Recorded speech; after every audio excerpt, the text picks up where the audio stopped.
السلام عليكم متابعينا الكرام، أسعد الله مساءكم، ولقاؤنا يتجدد بكم في هذه الحلقة. ونظرا لطول هذه الحلقة لما تضمنته من تفاصيل كثيرة وعديدة، وأطوار البحث كانت مكثفة ومرت من مراحل، لن نطيل عليكم في هذا التقديم وندخل مباشرة في سرد تفاصيل وأطوار جريمة اليوم.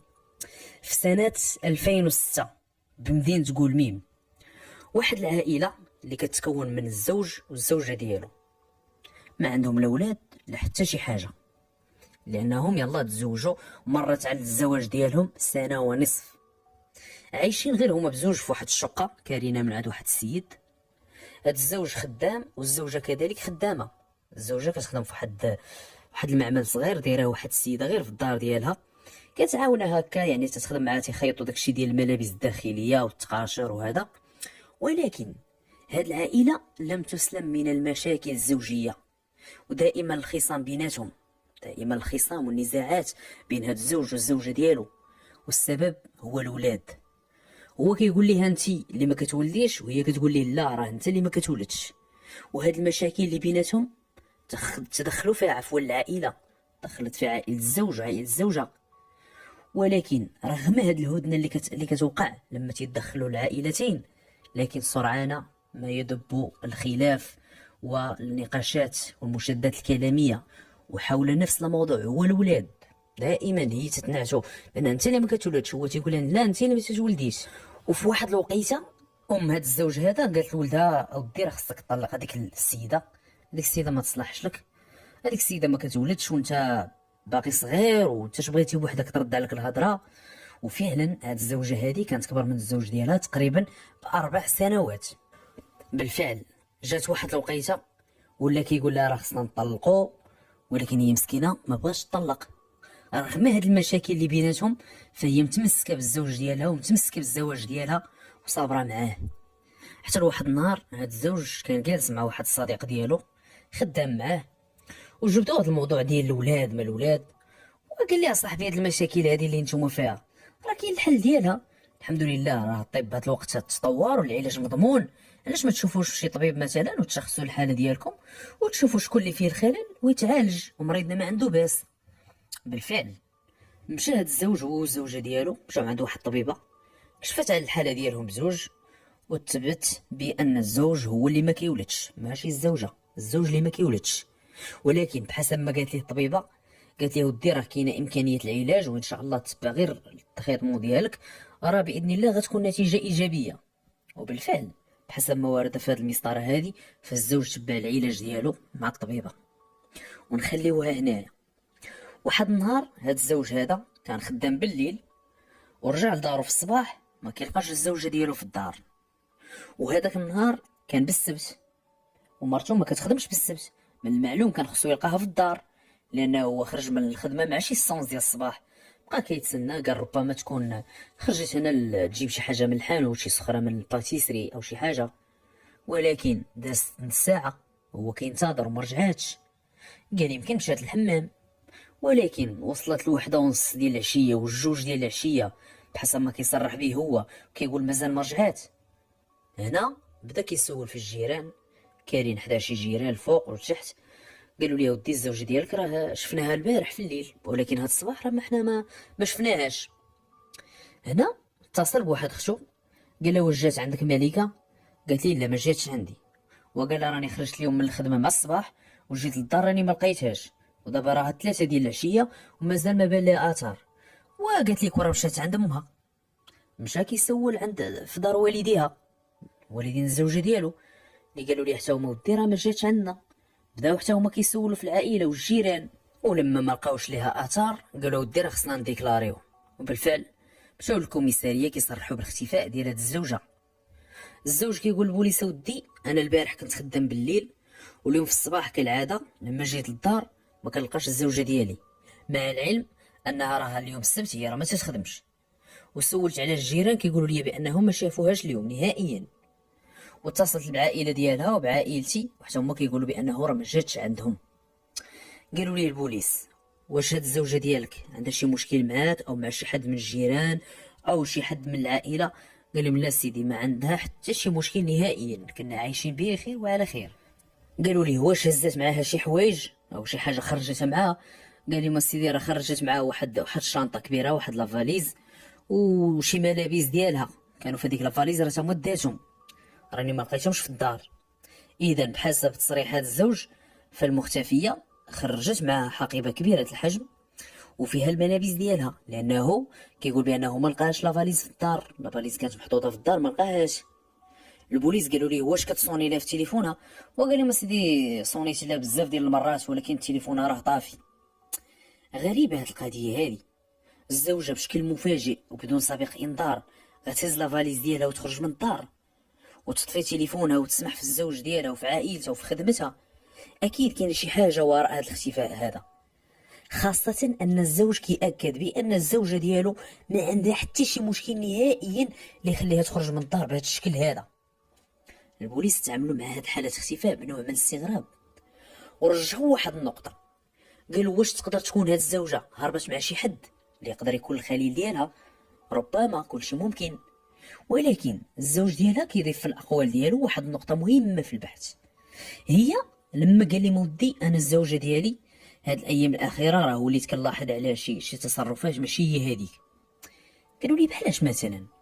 وقال لي ولات مشغوله في التليفون، كندخل من الخدمه للدار كنلقاها كتهضر في التليفون وغير كتشوفني وكتقطع، ولما كيصوني لي عفوا بعض المرات التليفون كنقول لها جاوبي كتقول لي لا راه غير اختي خلي حسن من بعد نهضر معاها. قال لي هادشي راه كان كيدخلني شويه الشك.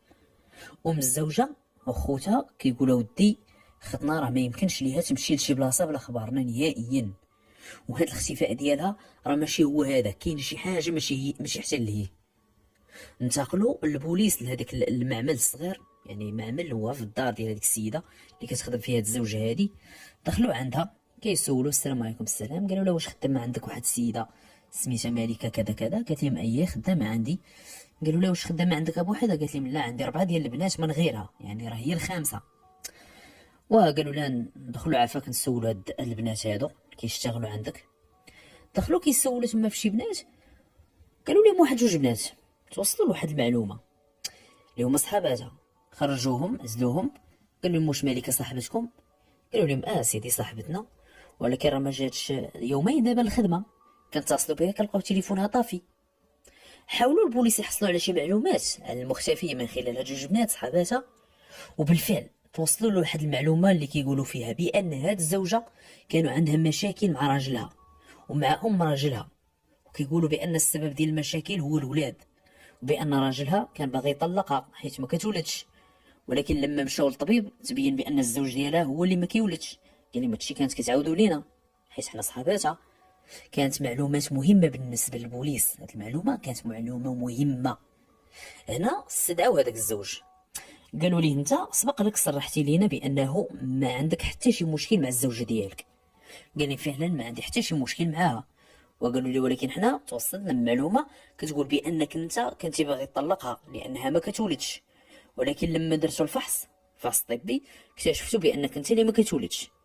وقال لي فعلا كانوا بيناتنا مشاكل، ولكن انا غير كنت كندير الوالده ديالي خاطرها، الوالده ديالي كانت كتقول لي طلقها كنقول لها واخا، وانا ما سيدي راه بصراحه ما كنتش باغي نطلقها نهائيا، ما عمرني فكرت انني نطلقها.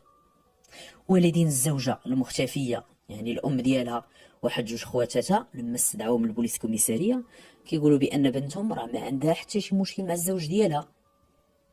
غريب هاد القضيه هادي.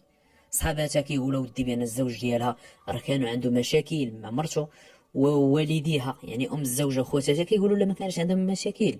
ربما هاد البنت هادي ما كانتش كتعاود لامها وخواتاتها، ما كتعاودش لهم على المشاكل اللي بينها وبين الزوج ديالها. على اي الغد ليه غتوقع واحد الفاجعه، واحد الفظيعه. واحد السيد دايز بالتراكتور ديالو ومعاه واحد السيد اخر، هما بجوج دايزين راكبين على التراكتور، حتى كتبان لهم واحد الخنشه مسدوده باحكام، مسدوده مربوطه بواحد القنبه ومربيه بجنب الطريق. على اين هاد الناس هادو اللي كانوا على التراكتور 2 ديال الناس وقفوا التراكتور ونزلوا كيقلبوا هذيك الخنشه حتى كيتفاجئوا بان فيها اطراف جسم بشري لامراه. هنا خبروا الدرك الملكي اللي حل بعين المكان، لان هاد البلاصه هاد المكان اللي تواجدت فيه اللي عثروا فيه على هاد الجثه في الخنشه كيدخل تحت النفوذ الترابي ديال الدرك الملكي. على اي حلوا الجدرميه بعين المكان كيلقاو في ديك الخنشه واحد السيده بحسب الملامح ديال وجهها، قالوا تقريبا في عمرها ديك 36 37 سنه تقريبا. لقاو مقطعه اطراف وموضوعه في واحد الخنشه، واللي رمى هاد الخنشه هادي رماها بشكل عشوائي، يعني ما حاولش يخبي الخنشه، بالعكس حطها بجنب الطريق وزاد، يعني ما زيداش لداخل وسط الطريق او رماها، لا خلاها غير بحال كان عنده شي طوموبيل او شي موطور حطها وزاد. على اي في محضر المعاينات كيلقاو الجدرميه بان هاد السيده هادي اللي لقاوها مقطعه تقطعات بالملابس ديالها، اي ان القاتل ما جردهاش من الملابس ديالها عاد قطعها، بالعكس خلاها بالحوايج ديالها وقطعها. واحد النقطه مهمه غنتبهوا لها هي ان التقطيع ديال الجثه تم بواحد الطريقه منظمه وبشكل سريع، اي ان المجرم كان كيستعمل شي آلة حاده قويه او ربما شي منشار كهربائي، لان الجثه لقاوها مقطعه لحقه وطريقه بهذا المعنى هذا، مقطعه مفصله مزيان. لا اي خداو الجدرميه الاقوال ديال هذوك الناس اللي اكتشفوا الجثه وكيقولوا سيدي حنا كنا دايزين من هنا بالتراكتور حتى كتبان لينا هاد الخنشه مرميه هنايا، نزلنا نقلبوا اشنو فيها حتى كنتصدموا بان فيها اطراف جسم بشري، وخبرناكم اسيدي. نقلت الجثه المستودع للاموات وتخبرت النيابه العامه بالامر، وتعطى امر بمباشره الابحاث والتحريات وتفعيل الاجراءات القانونيه اللازمه للاطاحه بالجاني او الجنات في اقرب وقت.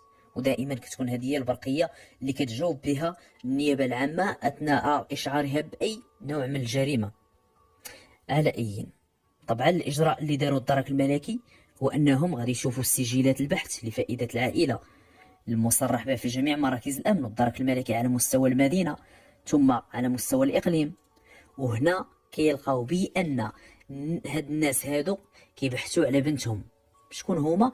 هو هاد السيد هذا اللي كيقول بان الزوجه ديالو راه خرجات وكذا كذا، والدياتها هما اللي كيقولوا بان راه بنتهم اختفات، وبانهم حاطين بحث لفائده العائله عند البوليس. تم ارسال برقيه من طرف الدرك الملكي للبوليس، مفادها انه تم العثور على الجثه ديال شابه في عمر تقريبا ديك 36 سنه، وهي نفس المواصفات ديال ديك الزوجه المختفيه. هنا البوليس استدعاو الزوج وام الزوجه المختفيه وداوهم لمستودع الاموات، وراوهم الراس ديال الضحيه وتعرفوا عليه، قالوا ودي هذه هي بنتنا. هذاك الزوج قال سيدي هذه هي الزوجه ديالي.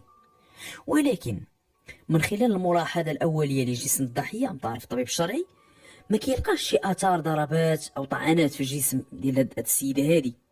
وهنا كيتطرح واحد السؤال، هو بما ان الضحيه ما فيهاش اثار طعنات نهائيا في الجسم ديالها، فكيفاش القاتل قطع الجثه ديال هاد البنت؟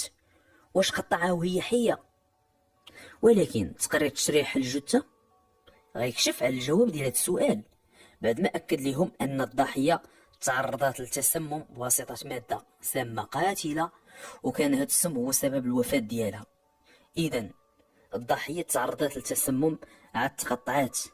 والامر الفظيع في هذه القضيه هذه هو ان الضحيه كانت حامل في شهرها الخامس. البوليس خداو بعين الاعتبار واحد القضيه، قالوا بما ان هذا الزوج هذا بحسب ما صرحوا به دوك البنات صحابات الضحيه، بحسب ما صرح به الزوج بنفسه، كيقولوا ودي كانوا بيناتنا مشاكل انا والزوجه ديالي على الاولاد، بانهم داروا الكشف الطبي وتبين بانه هو اللي ما كيولدش، فكيفاش هاد الزوجه حامل؟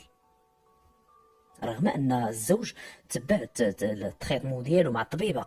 على ايين البوليس خداو بعين الاعتبار بان المكان اللي تعثرات فيه الجثه هو مكان غير بعيد على مكان السكن ديال الزوجه، ما بعيدش بزاف، تقريبا شي 5 كيلومتر او 6.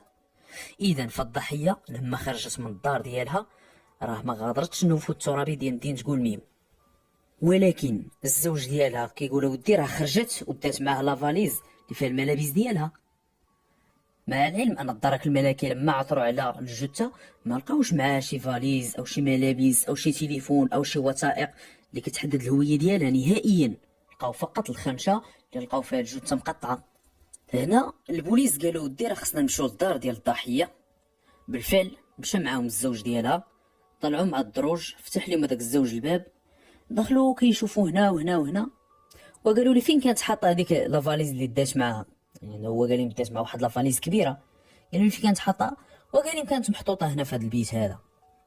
في واحد اللحظه واحد البوليسي شاف واحد المرحاض عندهم تما في الدار، وهذاك المرحاض ما طالاش الحيط ديالو حتى للسقف، بل مخلين تقريبا واحد المسافه ديال ديك تقريبا 60 70 سنتيمتر، دايرين فيها واحد السده صغيره كيحطوا فيها هادشي ديال البانيوات والصبابط.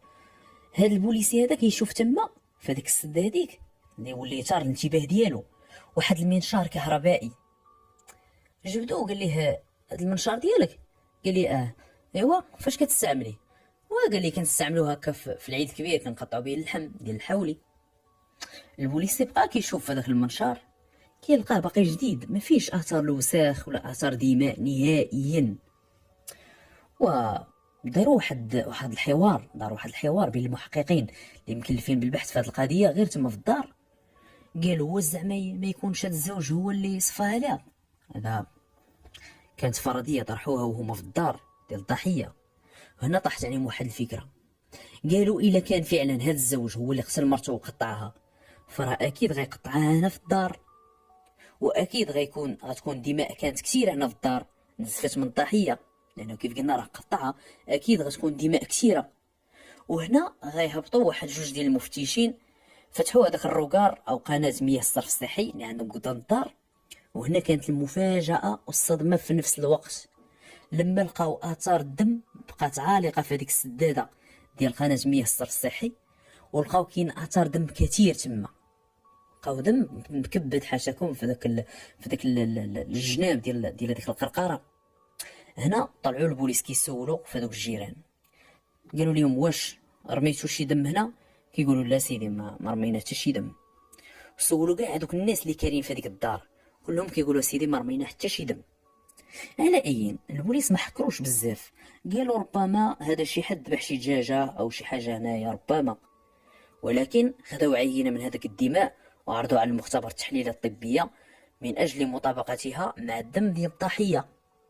كذلك البوليس غيثير الانتباه ديالهم واحد النقطه، هي انهم غيلقاو واحد التليفون في الدار، وهذا التليفون طافي. لقاو في الماريو لما فتح لهم هذاك السيد الماريو لقاو تليفون طافي، ولقاو واحد المبلغ مالي ديال تقريبا ديك 180 الف ريال، ولقاو واحد جوج دبالج ديال الذهب حتى هما في الماريو. قالوا للزوج واش هاد الفلوس ديالك؟ قال لهم ديالي. وهاد التليفون حتى هو ديالك؟ قال لهم حتى هو ديالي. ايوا وهاد جوج دبالج حتى هما ديالك؟ التليفون ديالك والفلوس ديالك والدبالج ديالك؟ قال لهم لا سيدي الدبالج ديال الزوجه ديالي. ايوا وهاد الزوجه ديالك غتهز حوايجها وغتهز لافاليز ديالها وما غتهزش لك انت الفلوس وما غتهزش الدبالج ديالها ديال الذهب؟ وقال لي ما عرفتش حتى انا راني دخت ما بقيت فهمت والو. وقالوا لي انت واقيلا كدوخ علينا ماشي دختي. خداو هذاك التليفون حيدوا منه الكارطه داك لاكارت سيم وداروه في تليفون اخر، وطلعوا النمره ديال هذيك لاكارت سيم كيلقاوها هي نفس النمره ديال هاتف الزوجه، هاتف الضحيه. اذا هاد التليفون ديال الزوجه ماشي ديالك نتايا، علاش كتقول بانه ديالي؟ وقال لي ما سيدي لا ديالي. ودابا قالوا لي شوف انت عطيتينا النمره ديال مرتك، وحنا لقينا هاد النمره اللي كنصونيو فيها دابا في هاد التليفون هذا هي النمره ديال مرتك خدامه لاكارت سيم، دونك انت كذاب. واللي غيزيد الصدمه في هاد القضيه هو تقرير التحليلات الطبيه اللي اكد لهم فيها الطبيب الشرعي ان هذاك الدم اللي عثروا عليه في مياه الصرف الصحي كيتطابق تماما مع الدم ديال الضحيه. وهنا طبعا كانت الادله قويه والحجج دامغه. لقاو القبض على الزوج وداو معاهم الكوميساريه، وكان السؤال الاول اللي غادي يتوجه ليه هو علاش درتي فيها هذيك الحاله، علاش درتي في الزوجه ديالك هذيك الحاله وقتلتيها؟ لان كيف قلنا الحجه ثابته لا داعي لكثره الاسئله، والبوليس امام الادله الماديه الملموسه ما كيبقاوش في حاجه للاعتراف ديالك. الاعتراف ديالك غنخليه عندك لان كل شيء واضح وباين. كيبقى السؤال فقط هو يعني الحيثيات والملابسات ديال الفعل الاجرامي وحول تفاصيل ارتكاب هذا الزوج المجرم، هذا المجزره في حق الزوجه ديالو. هو انه كيقول ودي انا الزوجه ديالي كتخونني مع مول الدار اللي كاري لينا ديك الشقه. قالوا لي واش عرفتي انت بانها كتخونك؟ واش قالها لك شي حد؟ قال لهم لا سيدي ما قال لي حتى شي حد، شفت بعيني. ايوا وشنو شتي؟ وقال لي ما سيدي انا كيف قلت لكم انا كنخدم الليل ودابا تقريبا واحد الشهرين كنخرج من الخدمه في الصباح وكنجي للدار كنلقى ديك تقريبا مع ديك السبعة ونص، ستة ونص. قال لي ما هو الوقت اللي كنخرج كل مره ومعاش. قال لي ملي كنجي كنبغي نطلع، قال لي كنلقى مول الدار جاي هابط من الفوق. قال لي مره قال لي راني دقيت عليك على قبل الفلوس ديال الكرا، ودازت مده عاوتاني وعاودت تلاقيت معاه مره اخرى جاي هابط مع الدروج مع الصباح، وانا تاكدت بانه كيجي عند مرتي وكيبات عندها في الدار. والدليل على ذلك هو انه لما عرفت بان مرتي حامله عرفت وتاكدت باللي فعلا مول الدار عنده علاقه مع مرتي، حيت انا ما كنولدش، وهذا الشيء اكدته لي الطبيبه. اذا هذا الزوج قال مرتي حامله وانا ما كنولدش، اذا راه كتخوني مع مول الدار. هنا هذا الزوج كيقدم مبررات واسباب اللي خلاتو يقتل الزوجه ديالو. وهنا قاضي التحقيق غادي طالب باجراء خبره لا دي ان بين هذا الزوج والجنين اللي كان في كرش الضحيه اللي كانت انثى. وهنا كانت الكارثه، هي انه كاين تطابق بين دم الزوج وهذيك البنيه الجنين، يعني بنته هو. شوفوا هذا السيد هذا كان ما كيولدش، ولما دار الفحص وتبع العلاج مع الطبيبه والحمد لله تعافى ولا كيولد.